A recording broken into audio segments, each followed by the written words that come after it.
बिस्मिल्लाहिर्रहमानिर्रहीम। अस्सलाम वालेकुम स्टूडेंट्स। आज के इस वीडियो लेक्चर में हम सीखेंगे कि नॉलेज रिप्रेजेंटेशन एंड रीजनिंग क्या होती है एंड प्रोपोजिशनल लॉजिक, प्रेडिकेट। तो स्टार्ट करते हैं आज का अपना वीडियो लेक्चर।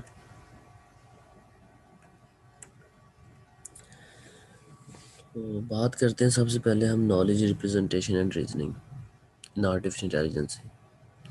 प्रीवियस में ये वर्ड आप लोगों ने पहले जो है अपने रोज़मर्रा लाइफ के अंदर सुने होंगे, आप लोग जानते होंगे इनके बारे में कि नॉलेज क्या होता है, रिप्रेजेंटेशन क्या होता है और रीजनिंग क्या होती है।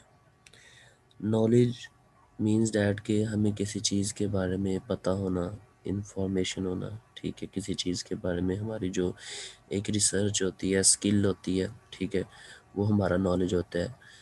फॉर एग्ज़ाम्पल हम कह सकते हैं जी ये जो कोड है इसको मैं लिख सकता हूँ। इट्स मीन कि उस कोड के बारे में आपके पास नॉलेज है जो आप जो है उसके साथ बात करते हैं। और बाज़ औक़ात ऐसा होता है कि कोई क्वेश्चन हमसे पूछता तो हम कहते हैं जी मेरे पास इसका जवाब मुझे जो है उसके बारे में कोई इल्म नहीं है, मतलब इसके बारे में कोई नॉलेज नहीं है, ठीक है।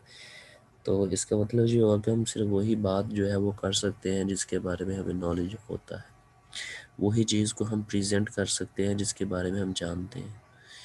तो आर्टिफिशियल इंटेलिजेंस के अंदर हमारे पास जो भी रोबोटिक्स एजेंट्स या जो भी डिवाइसेस हम यूज़ करते हैं, तो इट्स मीन्स डैट के सिर्फ वो वही काम कर सकती हैं जिनके बारे में हमने उनको ट्रेन किया होता है, ठीक है, जिनके बारे में वो जानते हैं, जिनके बारे में हमने उनके अंदर डाटा रखा हो, वही चीज़ जो है वो प्रेजेंट करते हैं। तो यहाँ तक का हमारा हो गया नॉलेज क्या होता है। और उसके बाद प्रेजेंटेशन प्रेजेंटेशन होती है कि नॉलेज के बिहाफ पे हम किसी चीज़ को प्रेजेंट करते हैं। कैसे कि हमें एक कोई भी सिचुएशन दी जाती है, ठीक है, तो नॉलेज तो हमें ऑलरेडी जो है उसके बारे में होता है, लेकिन हमने उसको प्रेजेंट करना होता है, हमने उसको थ्रो करना होता है अकॉर्डिंग टू इन्वायरमेंट, उस चीज़ को ऑब्ज़र्व करके, ठीक है। अब ये जो ऑब्जर्वेशन है इसको हम बेसिकली कहते हैं रीजनिंग। कि हमने किसी चीज़ के बारे में प्रेडिक्शन करनी है तो सबसे पहले हमें जो उस चीज़ के बारे में नॉलेज है हम उसकी रीजनिंग करेंगे। हम उसका देखेंगे क्या ये काम अगर मैं ऐसे करूँगा तो क्या होगा, अगर ऐसे करूँगा तो क्या होगा, अगर ऐसे हम इस चीज़ को कर लेंगे तो क्या होगा, ठीक है। तो नॉलेज को प्रेजेंट करने के लिए पहले हम नॉलेज के बारे में उसकी रीजनिंग करते हैं, ठीक है। जैसे इसकी आप एक और एग्जांपल्स भी ले सकते हैं कि आप किसी बिल्डिंग पे खड़े हैं, तो दूसरी या तीसरी बिल्डिंग पे खड़े हैं, तो आपको पता है कि आप नीचे छलांग लगाएंगे तो आप जो है वो डैमेज हो सकते हैं, आप जो है वो डाई भी हो सकते हैं। तो आप उस चीज़ के बारे में पहले रीजनिंग करते हैं कि क्या ये जो इतनी ऊंचाई है, क्या मैं यहाँ से छलांग लगाऊंगा तो बच जाऊंगा, नहीं बचूंगा, ठीक है। तो इट्स मीन के एक्शन लेने से पहले, नॉलेज को प्रेजेंट करने से पहले हम उस चीज़ की जो ऑब्जर्वेशन करते हैं, उस चीज़ के बारे में जो हम कलेक्शन करते हैं, वो हमारी होती है रीजनिंग। तो reasoning is the most important, क्योंकि वो हमें एक्शन लेने पे जो है वो कायल करती है या हमें बचाती है उस चीज़ से कि हमने रिएक्शन जो है वो नहीं ले सकते। तो ये 3 टॉपिक थे अकॉर्डिंग टू आपका एमसीक्यूज़ पॉइंट ऑफ व्यू से इम्पोर्टेंट है कि what is knowledge, representation and reasoning. तो प्रेजेंट रिप्रेजेंटेशन की यहाँ पर कुछ पॉइंट्स भी लिखे हुए हैं कि AI agents deal with the knowledge. AI हमारे जो एजेंट्स होते हैं वो नॉलेज के साथ डील करते हैं, ठीक है। जितना ज़्यादा नॉलेज अच्छा होगा, जितना ज़्यादा हमारे पास डाटा ज़्यादा होगा, उसी चीज़ के बारे में हम अच्छी जो है वो प्रेडिक्शन कर सकते हैं। जितना किसी चीज़ के बारे में हमारे पास डाटा कम होता है उतना उसके बारे में हम कम जो है वो बता सकते होते हैं।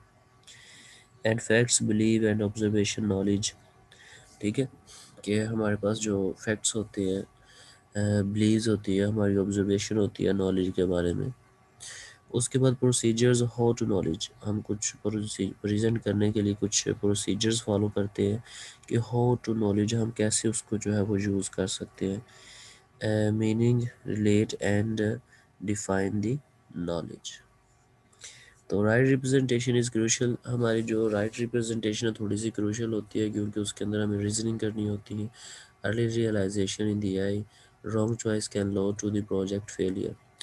अगर हम रॉन्ग जो है वो प्रेडिक्शन कर देते हैं गलत किसी चीज़ के बारे में, तो आपका प्रोजेक्ट जो है वो फेलियर भी हो सकता है, आपका सिस्टम क्रैश भी हो सकता है। वो कैसे कि जैसे इसके एग्जांपल मैंने आपको दिए कि आप दूसरी बिल्डिंग पे खड़े हैं, अगर आप नॉलेज की रीजनिंग नहीं करते, आप छलांग लगा देते हैं, तो इट्स मीन्स डैट कि आप डाई भी हो सकते हैं, वहाँ पर प्रॉब्लम भी हो सकती है। तो इसलिए रीजनिंग जो है वो मोस्ट इम्पोर्टेंट होती है नॉलेज को प्रेजेंट करने से पहले। एक्टिव रिसर्च एरिया है हमारे पास नॉलेज प्रेजेंटेशन जो है वो according to current situation of AI. Choosing a representation for certain problem solving technique. Best representation is already known, often a requirement technique of the। तो यहाँ पर इस टेक्निक के जो है वो नाम लिखे हुए हैं। Are are required of the programming language. Prolog जो है प्रोग्रामिंग लैंग्वेज है जिसमें हम नॉलेज रिप्रेजेंटेशन जो है वो यूज़ करते हैं। इन द नेक्स्ट हमारे पास कुछ एग्जांपल है। First order theorem provide first order logic. Next इसको हम डिस्कस करेंगे। इंडक्टिव लॉजिक प्रोग्रामिंग, इसको भी हम नेक्स्ट अभी आने वाले डिस्कस करने वाले हैं। न्यूरल नेटवर्क लर्निंग प्रीवियस के बारे में हम जो है वो पढ़ चुके हैं कि what is neural networks and how it is work. Next हमारे पास सम जनरल रिप्रेजेंटेशन स्कीम्स। कुछ जनरल रिप्रेजेंटेशन स्कीम्स हैं हमारे पास suitable for many different and new AI applications, जिसमें हमारे पास जनरल स्कीम के अंदर चीज़ें आती हैं। Logical representation, production rules, semantic network, conceptual graph, frames, description, logic. तो सबसे पहले व्हाट इज़ लॉजिक। लॉजिक क्या होता है? लॉजिक होता है हमारे कोई भी आर्गूमेंट, किसी भी चीज़ को राइट या रॉन्ग करने के लिए हमें जो है वो उसके आर्गूमेंट देने पड़ते हैं। ठीक है, जैसे हम कहते हैं जी फ़लाँ चीज़ जो है वो गलत है, ये मतलब कुरान मजीद में जो है इसके बारे में लिखा हुआ है या हदीस मुबारक में ये जो चीज़ मिलती है। तो मतलब हम किसी चीज़ को प्रूव करने के लिए उसका जो है दलाइल देते हैं। ठीक है, हम प्रूव करते हैं कि ये बात लॉजिकली जो है वो राइट है, तो उस चीज़ को हम लॉजिक कहते हैं। क्या language with the concrete rules, no ambiguity is represent. Ambiguity होती है बेसिकली कि किसी चीज़ का एक ही चीज़ के बारे में दो राय होना। ठीक है, सेम चीज़ है लेकिन टू डिफरेंट उसके आंसर हैं, तो ऐसे जो है वो नहीं होता। ये हमारे पास बेसिकली एरर होती है। आप लोगों ने इसको थ्योरी ऑफ ऑटोमेटा के कोर्स के अंदर भी डिस्कस किया होगा कि व्हाट इज रिप्रेजेंटेशन। तो आप जस्ट एक डेफिनेशन लिखिए, बाकी मुझे जो है इसके बारे में ज़रूरी नहीं है explanation. And the word next is syntax and semantic. Syntax and semantic जो है वो कंपाइलर के कोर्स में मैंने जो है वो आप लोगों को ऑलरेडी भी इसके बारे में बताया हुआ है। फेजेस ऑफ कंपाइलर के अंदर जो फर्स्ट है आपके पास सिंटैक्स है, उसके बाद नेक्स्ट आपके पास सिमेंटिक फेजेस होता है। सिंटैक्स क्या होता है कि किसी भी चीज़ को हम ग्रामेटिकली चेक करते हैं कि अकॉर्डिंग टू ग्रामर जब जो हमने इसको रूल एंड रेगुलेशन बताया हुआ क्या उसी के मुताबिक है चीज़। तो हमारे पास जितने भी सेंटेंस वगैरह या हमारे पास जो भी रिबोर्ड्स या मशीन्स यूज़ होती है, तो हम उसको डेफिनेटली एक रूल्स के मुताबिक डिज़ाइन करते हैं। तो अगर उस रूल्स के मुताबिक वो चीज़ काम नहीं करती, इट्स मीन्स डैट के वहाँ पर सिंटैक्टिकल एरर आएगी। तो सिमेंटिक क्या होता है? आप लोग पहले इस चीज़ के बारे में पढ़ चुके हैं, जानते हैं। सिमेंटिक होता है कि real meaning of the word. ठीक है, ये किसी भी रूल्स को चेक नहीं करता, ये रियल मीनिंग क्या है किसी चीज़ का, ये उसके ऊपर काम करता है। ठीक है, जैसे यहाँ पर एग्जांपल लिखी हुई है कि all lecturers are 7 foot tall. तो ये जो सेंटेंस है रूल के मुताबिक तो ये ठीक है, नो इशू, सही है। लेकिन अगर आप सिमेंटिकली इसे देखें तो ये गलत है। सिमेंटिकली कैसे गलत है कि all lecturers are 7 foot tall. अब यहाँ पर फीट आना था, फुट नहीं आना था। ठीक है, तो इसलिए ये सिमेंटिकली गलत है, सिंटैक्टिकली ये सही है। तो ये चीज़ें जो हैं वो चेक की जाती हैं सिंटैक्स एंड सिमेंटिक किसी भी ग्रामर का जब हमारे पास वो यूज़ हो रही है अकॉर्डिंग टू इट्स नेचर। तो नेक्स्ट हमारे पास what is propositional logic. Propositional logic is very important. तो यहाँ पर इसका जो सिंटैक्स एंड सिमेंटिकली इन चीज़ों को चेक किया जाता है इन द प्रोपोजिशनल लॉजिक। तो सबसे पहले अगर देखा जाए कि प्रोपोजिशनल लॉजिक होता क्या है, लॉजिक के बारे में हम पहले चीज़ पढ़ चुके हैं कि किसी भी चीज़ को हम जो है वो राइट एंड रॉन्ग प्रूव करने के लिए किसी चीज़ के बारे में लॉजिक देते हैं। तो अब थोड़ी सी इसके आगे टाइप है, जैसे यहाँ पर प्रोपोजिशनल लॉजिक के आगे हम जो है प्रेडिकेट लॉजिक डिस्कस करेंगे, फर्स्ट ऑर्डर लॉजिक को डिस्कस करेंगे। प्रोपोजिशनल होता है कि प्रोपोजिशनल बेसिकली सेंटेंस हमारे पास होता है कि हमारे पास जो सिचुएशन है, जो आंसर है वो येस है या नो है, ठीक है। इन बिटवीन जो है वो हम बात को नहीं रख सकते। प्रोपोजिशनल लॉजिक में हम डिफाइन करते हैं कि जो हमारे पास सेंटेंस है वो राइट है या रॉन्ग है, येस है, नो है, ठीक है, ट्रू है या फॉल्स है।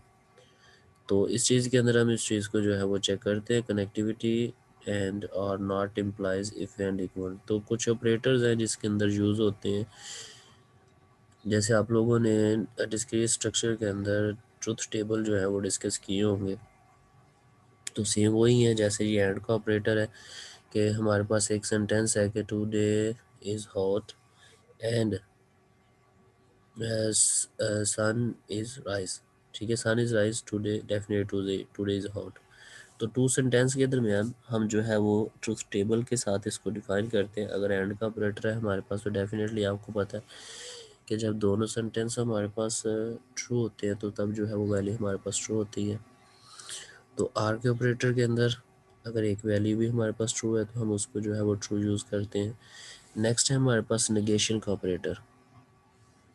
नेगेशन का ऑपरेटर ये वाला जो ऑलवेज हमारी वैल्यू को, कोई भी पॉजिटिव वैल्यूज़ को नेगेटिव में करता है, अगर नेगेटिव वैल्यूज़ को वो पॉजिटिव में चेंज कर देता है।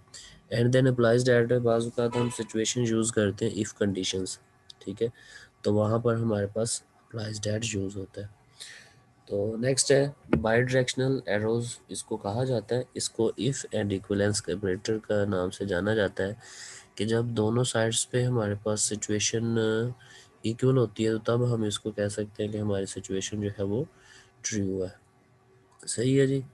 तो कोई डिफ़िकल्ट नहीं है इसके अंदर, बस इसकी में बात याद रखने वाली ये है कि प्रोपोजिशनल लॉजिक जो है वो किसी भी स्टेटमेंट के बारे में ट्रू एंड फॉल्स करने के लिए जो है वो यूज़ होता है कि हमारी ये जो सेंटेंस है वो ट्रू है या फॉल्स है, ठीक है जी।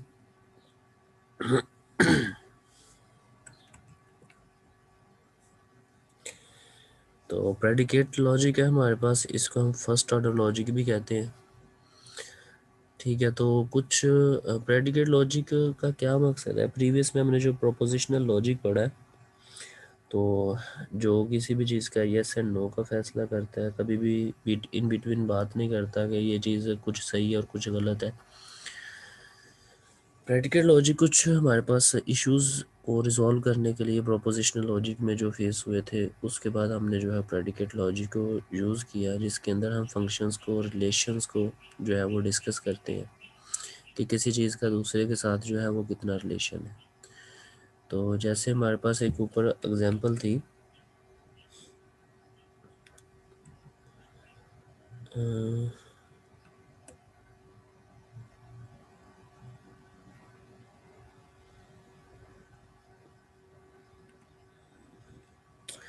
To days wait John like apples have on a structures. तो ये हमारे पास एक सेंटेंस है, मतलब two days wait John likes apple two है। फर्स्ट है हमारे पास two days wait John likes apples.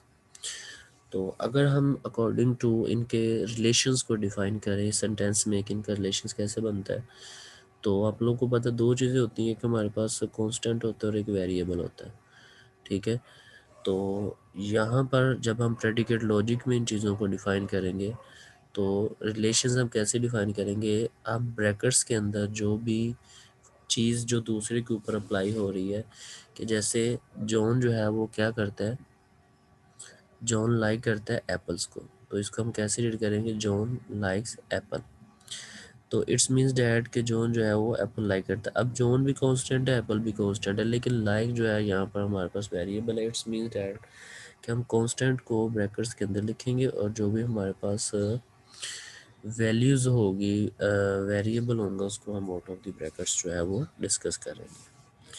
तो अब एक बात आप लोगों ने याद रखनी है कि अगर हम इन कोई जगह प्लेस चेंज कर देते हैं यहाँ पर, कि अगर एप्पल की जगह हम जॉन लिख देते हैं, जॉन की जगह एप्पल लिखते हैं, तो कंडीशन हमारी जो है वो रॉन्ग हो जाएगी, क्योंकि इसको हम पढ़ते ऐसे हैं कि यहाँ पर जो चीज़ लिखी होती है, फॉर एग्जांपल कोई भी नाम लिखा होता है, अली लिखा होता है, अली लाइक्स एप्पल, ठीक है। अगर यहाँ पर हम एप्पल को लिख देते हैं तो फिर क्या होगा कि एप्पल लाइक अली या जॉन, तो ये सेंटेंस हमारा रॉन्ग हो जाएगा। इसलिए हमें इसकी जो प्लेसेस हैं उसको जो है वो चेंज नहीं करना, जो बनती है उसी को हम लिखेंगे। तो इसका मैंने आपको एक चीज़ बताई थी कि प्रेडिकेट लॉजिक को फर्स्ट ऑर्डर लॉजिक भी कहा जाता है। अगर पेपर में आपसे ये नहीं पूछा जाता फर्स्ट ऑर्डर लॉजिक पूछा जाता तो इसका मतलब भी प्रेडिकेट लॉजिक ही है। In predicate logic, each atomic atom is a predicate. First order logic, higher order logic, तो हमारी ऑर्डर लाइन के अंदर जो है फर्स्ट ऑर्डर लॉजिक ही है। More expression logic then the propositional, ठीक है, मोर एक्सप्रेसिव है then the propositional, because we have already discuss कि कुछ प्रॉब्लम्स जो हमारे पास प्रोपोजिशनल लॉजिक में आती थी उसको फिलअप करने के लिए हमने जो है प्रेडिकेट लॉजिक को यूज़ किया। तो constant are the object John and apple, predicate are properties and relations, ठीक है, प्रॉपर्टीज एंड रिलेशंस हमारे पास जो है कि like John apples. Function transformation object, ये तो चले सिंपल सेंटेंस था तो हम तो उसको जो है लिख सकते हैं, कोई भी आता है। लेकिन बाज़ औक़ात हमारे पास कुछ आता है कि एवरीवन लाइक एप्पल, ठीक है, मतलब everyone like to play cricket. जब इस तरह के हमारे पास जहाँ पर एवरीवन या someone like to drink milk, तो इस तरह की जब सिचुएशन आती है तो फिर हम जो है वो कुछ इन चीज़ों को एलेबोरेट करने के लिए क्वांटिफायर यूज़ करते हैं, ठीक है जी। तो क्वांटिफायर हमारे पास दो तरह के होते हैं, एक यूनिवर्सल क्वांटिफायर होता है, यहाँ पर ये लिखा हुआ है, और दूसरा हमारे पास होता है एक्जिस्टेंशियल क्वांटिफायर। यूनिवर्सल क्वांटिफायर हमारे पास जो होता है वो होता है कि जब हम बात करते हैं या कुछ सेंटेंस इस तरह कहते हैं कि एवरीवन लाइक या all people like play to cricket, तो वहाँ पर हम यूनिवर्सल क्वांटिफायर यूज़ करते हैं।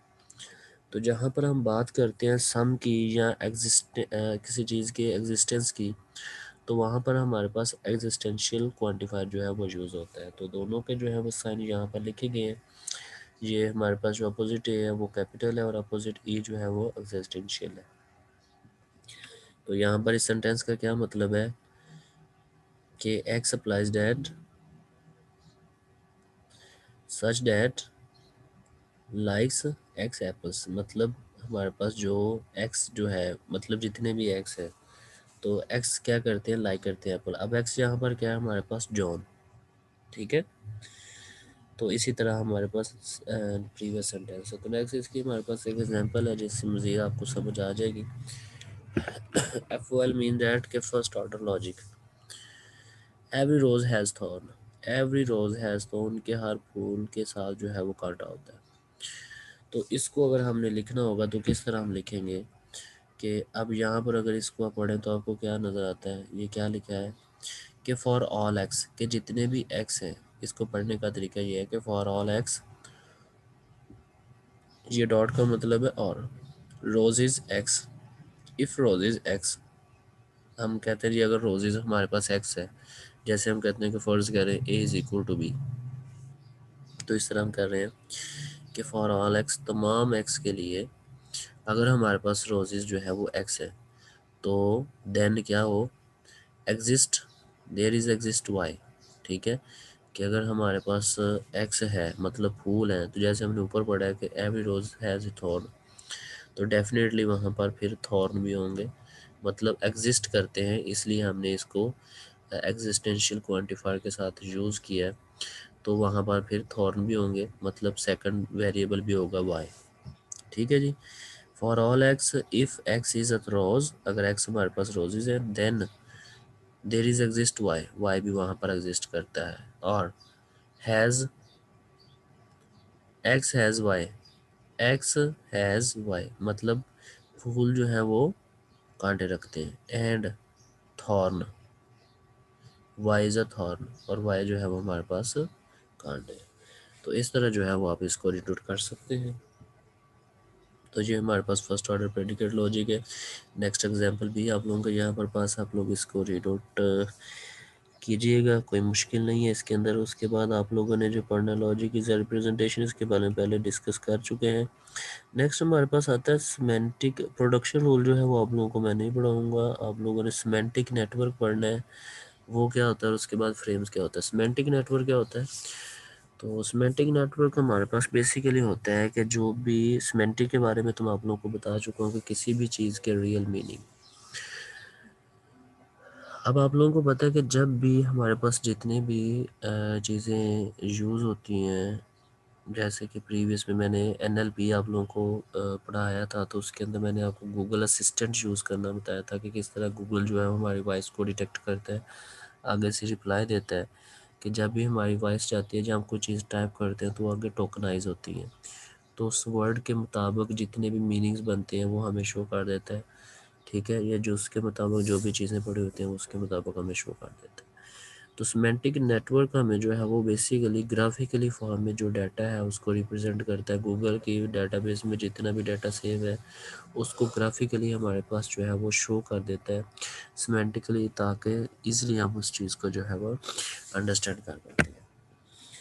तो उसके बाद हमारे पास फ्रेम्स आते हैं। फ्रेम क्या होता है जी, फ्रेम के अंदर दो चीज़ें होती हैं, एक फिल्स होता है और एक होती है स्लॉट्स, ठीक है। तो ये वाली स्लाइड्स आप लोगों ने नहीं पढ़नी। ग्राफिक रिप्रेजेंटेशन सिमेंटिक नेटवर्क पढ़ना है यहाँ से आपने, वो मैंने आपको बता दिया। उसके बाद आप लोगों को बताया जी, आपके पास होती है फ्रेम्स। फ्रेम्स के अंदर दो चीज़ें आपके पास होती हैं, एक फिल्स और एक स्लॉट।